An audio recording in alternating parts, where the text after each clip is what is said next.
నమస్తే welcome to meta news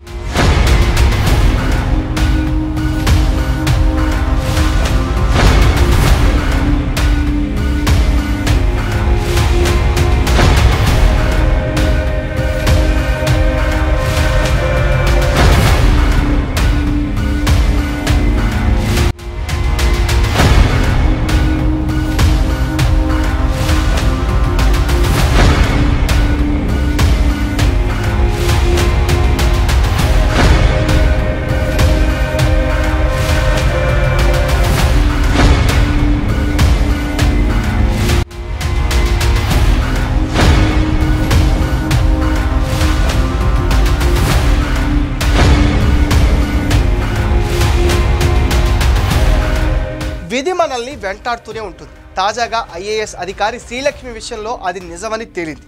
గతంలో పాలకులు చెప్పినట్టుగా విని అడ్డగోలుగా సంతకాలు పెట్టడంతో ఎదురైన అనుభవాలతో ఏం జరుగుతుందో అందరికీ తెలుసు. తాజాగా ఓబులాపురం మైనింగ్ కేసులో శ్రీలక్ష్మికి చేదు అనుభవం ఎదురైంది. ఓఎంసీ కేసులో గతంలో హైకోర్టు శ్రీలక్ష్మిని నిర్దోషిగా తేల్చింది. హైకోర్టు తీర్పును కొట్టివేయాలని సిబిఐ కోర్టు పిటిషన్ వేసింది. దీనిపైన తాజాగా సీఎంఓ కేసులో శ్రీలక్ష్మికి విముక్తి కల్పిస్తూ తెలంగాణ హైకోర్టు ఇచ్చిన తీర్పును కొట్టేసింది సుప్రీంకోర్టు. ఐఏఎస్ శ్రీలక్ష్మిపై ఉన్న అభియోగాలను సిబిఐ కోర్టు సమర్థించింది. శ్రీలక్ష్మిపైన నమోదైన కేసును మళ్లీ విచారించాలని తెలంగాణ హైకోర్టుకు సుప్రీంకోర్టు ఆదేశాలు కూడా జారీ చేసింది. 3 నెలల్లోనే విచారణ ముగించాలని హైకోర్టును ఆదేశించింది. తాజాగా సుప్రీంకోర్టు తీర్పుతో శ్రీలక్ష్మికి కూడా 7 ఏళ్ల వరకు శిక్ష పడే అవకాశాలున్నాయంటున్నారు న్యాయ నిపుణులు.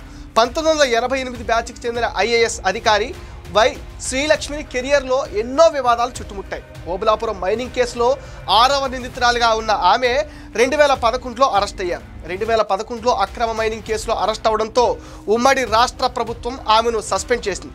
ఏప్రిల్ 2, 2013న చెంచల్గూడ మహిళా జైల్లో రిమాండ్ ఖైదీగా ఉన్న ఆమె షరతులతో కూడిన మధ్యంతర బెయిల్తో విడుదలైంది.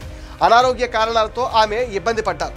ఆమె జైలు నుంచి బెయిల్పై విడుదలైన తర్వాత సస్పెన్షన్ను ప్రభుత్వం ఎత్తేసింది. కేసులు లేకుండా ఉంటే ఆమె కేంద్ర కేబినెట్ కార్యదర్శి స్థాయి చేరుకునేవారు.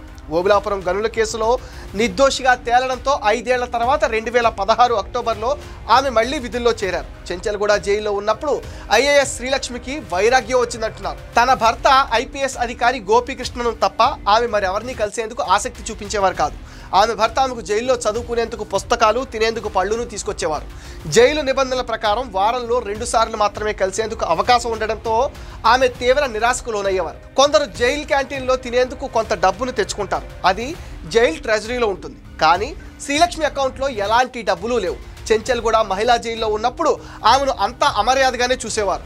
కానీ తీవ్ర అనారోగ్యం పాలు కావటం, వెన్నుపూస సంబంధిత ఇబ్బందులతో ఆమె బాధపడ్డారు. చివరకు బెయిల్ పైన విడుదలయ్యారు.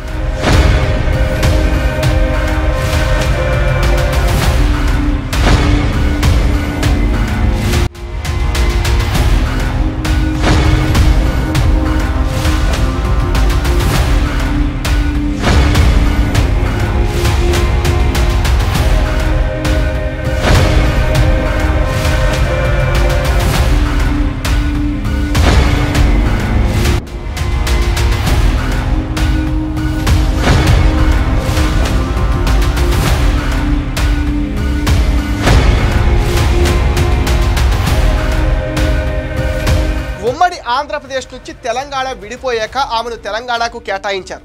తెలంగాణలో రాష్ట్ర ప్రభుత్వ రంగ సంస్థల శాఖ ముఖ్య కార్యదర్శిగా కొంతకాలం పనిచేశారు. 2014లో ఆమె ఏపీకి వెళ్లాలని ప్రయత్నించినా కేంద్రం ఒప్పుకోలేదు.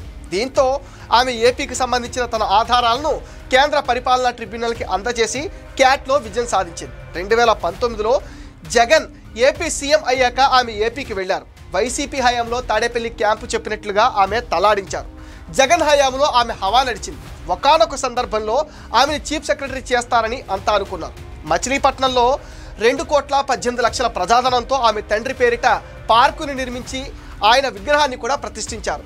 వై నాగేశ్వరరావు రైల్వే శాఖలో రిటైర్ అయితే పార్కులో ప్రజాధనంతో ఆయనకు విగ్రహం ఏంటి, అధికార దుర్వినియోగానికి ఇంతకంటే పరాకాష్ట ఉంటుందా అని అంతా ముక్కును వేలేసుకున్నారు. అంతేకాదు జగన్ హయాంలో రాష్ట్ర ప్రభుత్వ స్కూళ్లలో గ్రామ సచివాలయాలు, రైతు భరోసా కేంద్రాలను నిర్మించవద్దని హైకోర్టు తీర్పిచ్చింది. కానీ కొన్ని చోట్ల తీర్పుని పాటించకుండా నిర్మాణాలు కొనసాగించడంతో 8 మంది ఐఏఎస్లకు ఏపీ హైకోర్టు ధిక్కరణ కింద శిక్ష విధించింది. ఐఏఎస్లు క్షమాపణ కోరడంతో సామాజిక సేవ చేయాలని హైకోర్టు ఆదేశించింది.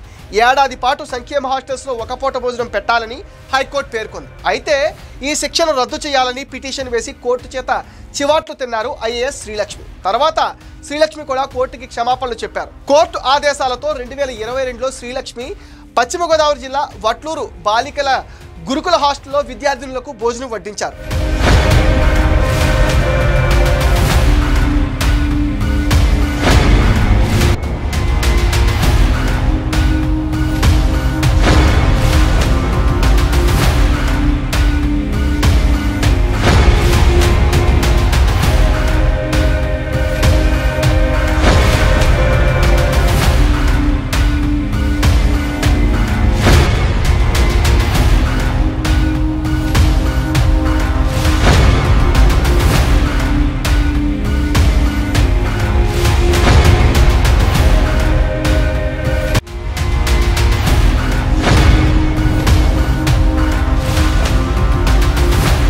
జగన్ హయాంలో రాష్ట్ర మున్సిపల్ శాఖ ప్రత్యేక ప్రధాన కార్యదర్శిగా ఉన్నప్పుడే గతంలో పాలకులు చెప్పినట్లుగా విని అడ్డగోలుగా సంతకాలు పెట్టడంతో ఎదురైన చేదు అనుభవాలను ఆమె మర్చిపోయారు.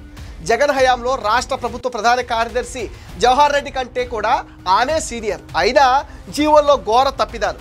ఉమ్మడి రాష్ట్ర చరిత్రలో ఎన్నడూ లేని విధంగా పూర్తి కాబోయే పనులకు బిల్లు మంజూరు చేశారు. ఏపీ ఎన్నికలకు ముందు మార్చి 23, 24, 2024 సంవత్సరంలో శ్రీలక్ష్మి దాదాపు 9 జీవోలు ఇచ్చారు. ఇందులో 3 వెనక్కి వచ్చేశాయి. దీంతో శ్రీలక్ష్మి పరువు పోయినట్టయింది. ఆమె అమరావతి రైతులను మాత్రం అస్సలు పట్టించుకోలేదు. 22,948 మంది రైతుల కుటుంబాలు కౌలు అందక విలవెల్లాడిపోయారు. వారికి కౌలు డబ్బులు విడుదల చేయడానికి ఆమెకు మనసు అంగీకరించలేదు. అసైన్డ్ రైతులకు 3 ఏళ్ల నుంచి కౌలు ఇవ్వలేదు. 2023 మేలో అమరావతి రైతులకు అందాల్సిన కౌలు 10 నెలల తర్వాత కూడా పడలేదు. పనులు పూర్తి కాకుండానే కోట్లాది రూపాయల కాంట్రాక్టర్లకు విడుదల చేసిన చరిత్ర శ్రీలక్ష్మిది. తన అధికార పరిధిని దుర్వినియోగం చేస్తూ మంగళగిరి పరిధిలో వచ్చే తాడేపల్లి మున్సిపల్ కార్పొరేషన్కు 74 కోట్ల అదనపు నిధులను విడుదల చేశారు. 2024 ఎన్నికల్లో ఘన విజయం సాధించిన చంద్రబాబు సీఎం అయ్యాక శ్రీలక్ష్మి నుంచి బొకే తీసుకోవడానికి కూడా ఇష్టపడలేదంటే పరిస్థితి ఎంత దారుణంగా మారిందో అర్థం చేసుకోవచ్చు. తన పేషు నుంచి చంద్రబాబు ఆమెను బయటకు కూడా పంపేశారు.